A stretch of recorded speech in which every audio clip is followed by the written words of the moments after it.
নমস্কাৰ বন্ধুসকল, মোৰ নাম সৌৰভ আৰু আপোনালোকে চাই আছে সৌৰভ টেক। আজি মই আপোনালোকক এটা কথা ক'ম, মোৰ মনৰ কথা।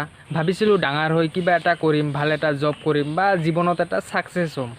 সৰু থাকোঁতে মাষ্টাৰে যেতিয়া সুধিছিল যে তুমি ডাঙৰ হৈ কি হ'বা, আমি বহুত উৎসাহত কৈছিলোঁ যে মই ডাঙৰ হৈ ডক্টৰ হ'ম নহ'লে ইঞ্জিনিয়াৰ হ'ম।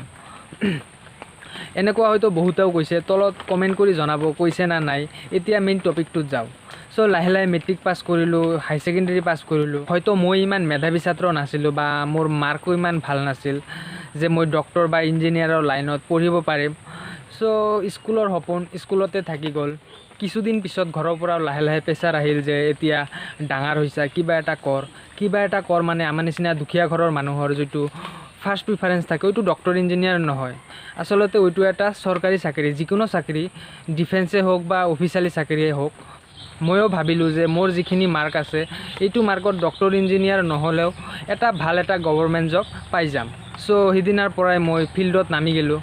পিছত APDCLৰ ভেকেঞ্চি দিল, মই অনলাইন কৰিলোঁ, পিছত পৰীক্ষাও দিলোঁ।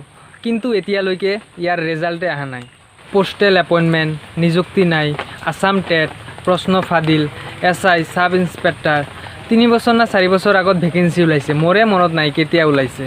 এই 597টা পদৰ বাবে যে 65,000 প্ৰাৰ্থীয়ে আবেদন কৰিছে, এই সকলোবোৰে কম বেছি পৰিমাণে সকলোৱে কষ্ট কৰিছে, সকলোৱে প্ৰিপাৰেশ্যন কৰিছে। ইয়াৰ ভিতৰত মোৰ বন্ধু এটাও আছিল।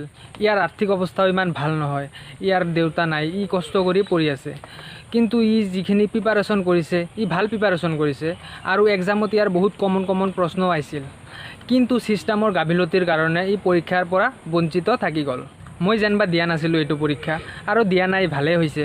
কাৰণ দিয়ে কি হ'ব, পৰীক্ষা বাতিল হৈ যায়, কুৱেশ্যন পেপাৰ লিক হৈ যায়, ৰেজাল্ট নাহে, তেনেহ'লে এইগিলা পৰীক্ষা দিয়ে কি হ'ব। ইয়াৰ পৰা আমি কি বুজিলোঁ?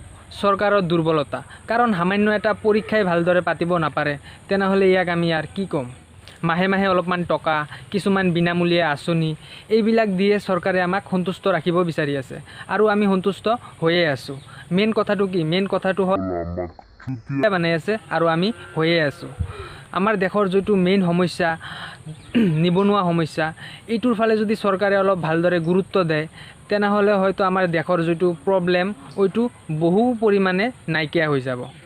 ইলেকশ্যনৰ আগে আগে কিছুমান পদৰ ভেকেঞ্চি ওলাব আৰু ইয়াৰ বাবে লাখ লাখ প্ৰাৰ্থীয়ে আবেদন কৰিব, আৰু অহা ইলেকশ্যনৰ আগে আগে ইয়াৰ পৰীক্ষা পাতিব। তাৰ পৰীক্ষা হ'ব কি নাই কোনো গেৰাণ্টি নাই। পৰীক্ষাত পাছ কৰাগিলাতো চাকৰি পাল, আৰু বাকী থকা লাখ লাখ মানুহগিলা এইবিলাক আশাতে থাকি গ'ল। আৰু নেক্সট ভেকেঞ্চি কেতিয়া ওলাব? যে চাকৰি চৰকাৰে সকলোকে দিব নোৱাৰে, এইটো অসম্ভৱ। এইটো আমিও জানো, এইটো চৰকাৰেও জানে। কিন্তু আমাক যোগ্যতা অনুসৰি অপৰচুনিটি লাগে। দেশৰ যিটো জনসাধাৰণ, ইয়াৰ যোগ্যতা বহুত আছে, কিন্তু অপৰচুনিটি বহুত কম আছে। আৰু আপোনালোকে যদি আমাক চাকৰি দিব নোখোজে বা আমাক অপৰচুনিটি দিব নোখোজে, তেনেহ'লে আমাক কৈ দিব।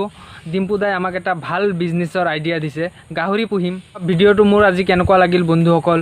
যদি ভাল লাগে লাইক কৰি দিব আৰু মোৰ চেনেলটো ছাবস্ক্ৰাইব কৰি দিব। ধন্যবাদ। জয় হিন্দ।